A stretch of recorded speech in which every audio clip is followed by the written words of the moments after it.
is required. He was known to speak his mind, a characteristic that often got him into trouble, but a view that this former president believes is much needed in the role of UN Secretary General. He really kind of had carried the image of what we thought a Secretary General of the United Nations would be, who is somebody who is authoritative,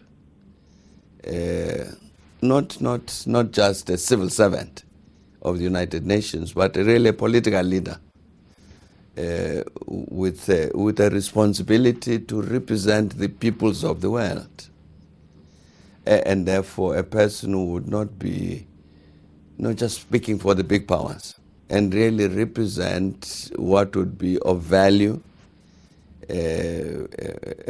understood by the people generally as being something that is moral, that is ethical, that serves humanity.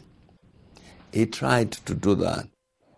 Mbeki acknowledges that Boutros Ghali's tenure during the international failures of the genocides in Rwanda and the Balkans and the difficulties of an increasingly unstable Somalia pointed also to the collective nature of decision-making at the world body. I don't know why they would want to delegate problems like that, challenges of that kind, particularly to the Secretary General. He called for persistence in the reform of the Security Council, agreed that the next UN chief should be a woman, but that the position should be held by a statesperson of the highest esteem.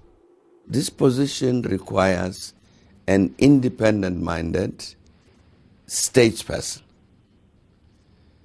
not a senior civil servant, an independent-thinking statesperson committed to the vision that you would find in the UN Charter, in the Human Rights Charter, and all of these documents that have been agreed globally.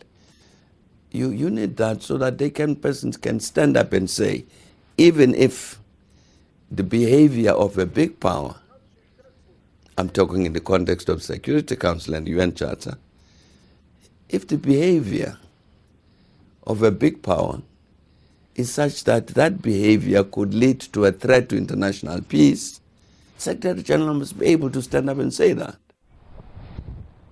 UN flags will fly at half-mast while the UN General Assembly pays tribute to the late Boutros Ghali in a special plenary later Thursday. Sherwin Bryce-Pease, SABC News, New York. Meanwhile, the UN Secretary General has urged world leaders to attend the